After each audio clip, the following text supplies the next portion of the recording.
She was a judge, though a woman, living in a land ruled by oppression and iron chariots. And yet the fate of an entire nation did not depend on mighty armies or powerful weapons, but on her single voice spoken beneath a humble palm tree. When darkness held the land, and the terrifying roar of iron chariots struck fear into every heart, hope seemed all but lost. But God raised up Deborah, a mother of Israel who wielded no sword, yet whose faith moved armies. She walked unshaken into battle, knowing the fight was not hers, but God's. This is the extraordinary story of courage against all odds, of unshakable faith, and the unstoppable power of God working through the most unexpected vessel. A story in which the glory would go to a woman. The land of Israel was in trouble again. After the death of Ehud, the judge who had delivered Israel from Moabite oppression, the people began to drift away from the ways of the Lord. The cycle that had happened so many times before repeated itself. Prosperity led to complacency, and complacency led to idolatry. They turned from the God who had brought them out of Egypt and began to worship the gods of the Canaanites, Baal, the storm god, and Asherah, the fertility goddess.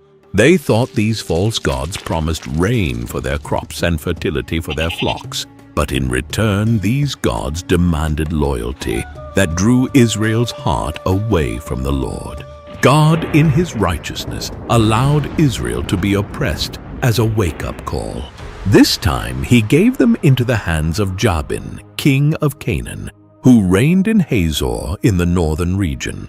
Hazor was a powerful fortress city, its ruins today still speaking of its once great walls and palaces. Jabin's military commander was Sisera, a ruthless general with a terrifying advantage: 900 iron chariots. In those days, iron chariots were like tanks, fast, unstoppable on open ground, and deadly in battle. The Canaanites used them to terrorize the Israelite tribes, attacking farmers in their fields, burning villages, and demanding heavy tribute. For 20 long years, Israel suffered under Jabin's cruelty. This was the price of idolatry. The God who had brought them out of Egypt allowed them to feel the weight of their disobedience. But a remnant still prayed. Their voices rose like incense toward heaven, crying for deliverance. Far to the south, in the hill country of Ephraim between Ramah and Bethel, there lived a remarkable woman named Deborah. She was not only a prophetess, one who spoke the words of God, but also a judge of Israel. Unlike kings, the judges of Israel were not crowned rulers. They were raised up by God to lead, deliver, and guide the nation. People came to them for decisions, disputes, and counsel. Deborah held court under a palm tree that came to be known as the Palm of Deborah. Day after day, men and women came from all over Israel to have their disputes settled and to seek her counsel. Her judgments were fair, her words carried authority, and the people trusted her. Deborah had something rare for that time. She was a woman with both spiritual authority and national influence. In a world where men were usually the leaders in public life, Deborah stood out like a beacon.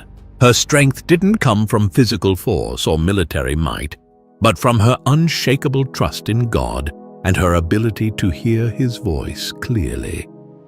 One day, the word of the Lord came to Deborah with a plan for Israel's deliverance. She sent for Barak, the son of Abinoam, from the tribe of Naphtali, who lived in Kadesh in the far north.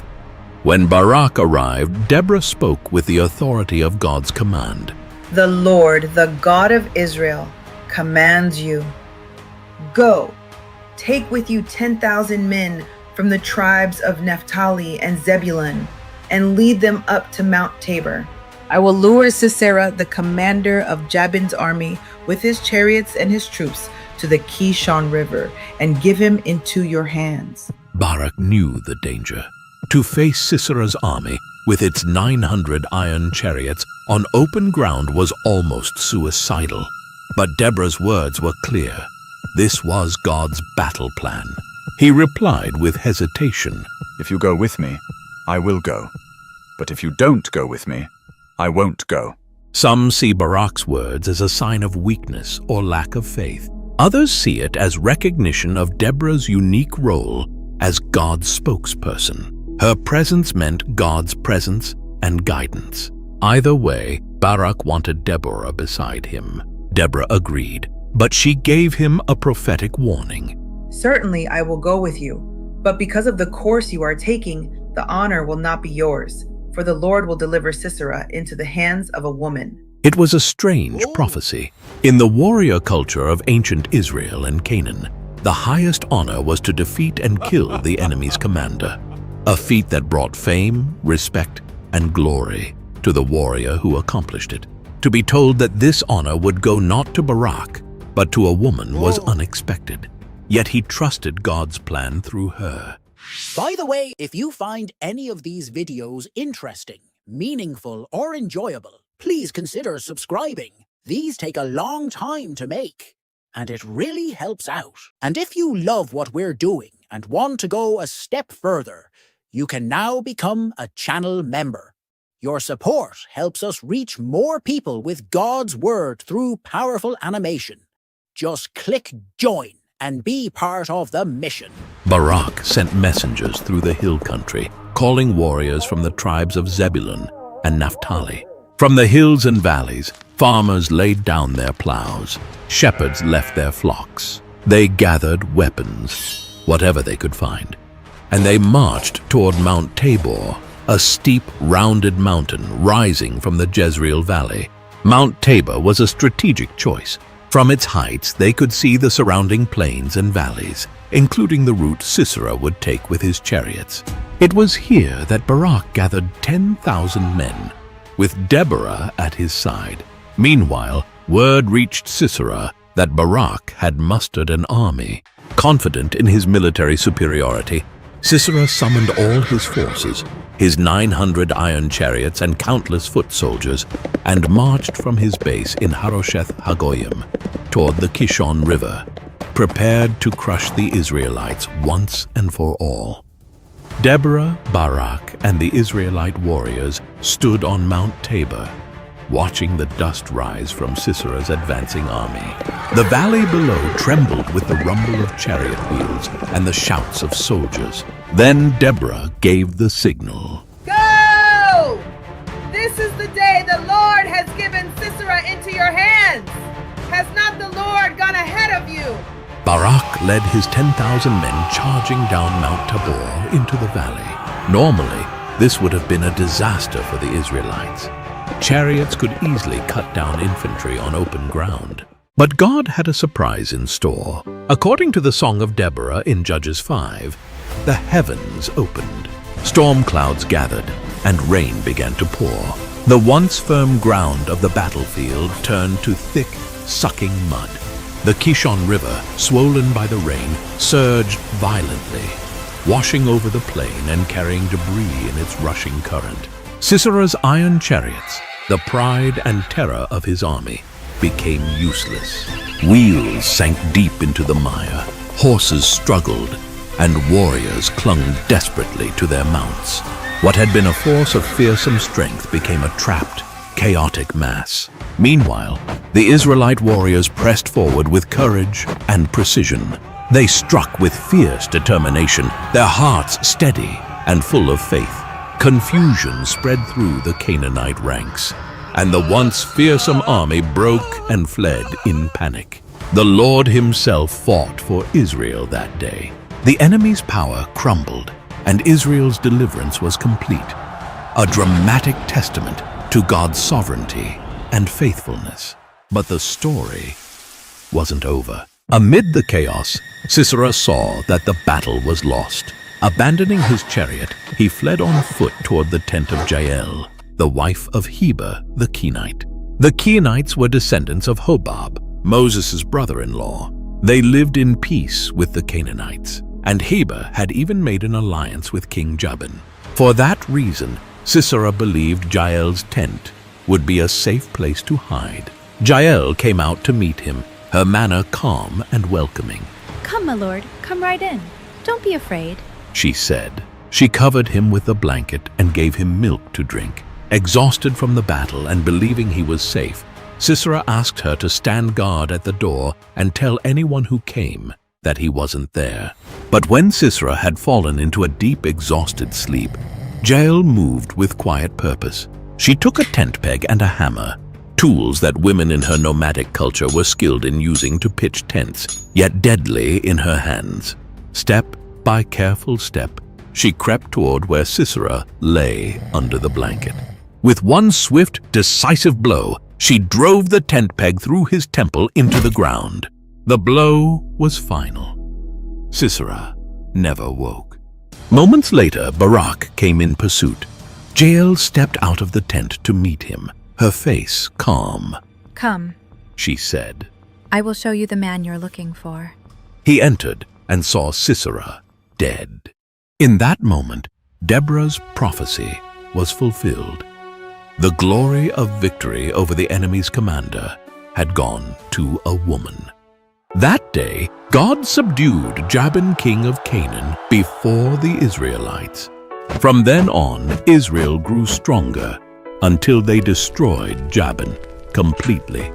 To celebrate the victory, Deborah and Barak sang a song, one of the oldest poems in the Bible, recorded in Judges 5. And for 40 years after this, the land of Israel had peace. Deborah's story is more than an ancient battle account. It pulses with truths that still speak to us today. In an age when men held nearly all positions of public authority, God chose a woman to serve as judge, prophetess, and military leader, showing that his call is never bound by human expectations. Her courage flowed from her faith, and her faith produced action. Even Barak, hesitant at first, stepped forward in obedience, and God honored that step. The victory they saw was not the result of superior weapons or greater numbers, but the Lord's intervention. And in the end, a tent-dwelling woman named Jael boldly stepped into history, fulfilling prophecy and bringing an unexpected end to Israel's enemy. Deborah's leadership reminds us that God often works through those the world overlooks. Villagers turned warriors, a woman in a male-led society, a wife with only the tools of her tent. In the same way, he works through ordinary believers today, in workplaces, schools, homes, and neighborhoods, to accomplish his purposes. Your quiet faithfulness may be the very thing God uses to bring deliverance, hope, and change to someone else's life. In every generation, God calls his people to trust him when the odds seem overwhelming. Our Sisera may not ride iron chariots, but challenges still loom large. Cultural pressures that pull us from God, fears that keep us silent, and spiritual battles that seem unwinnable.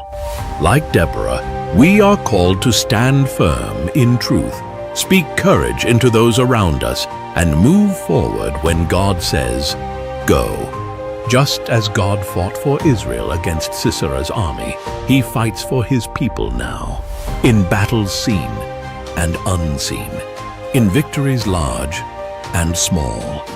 That same hand still moves for his people today.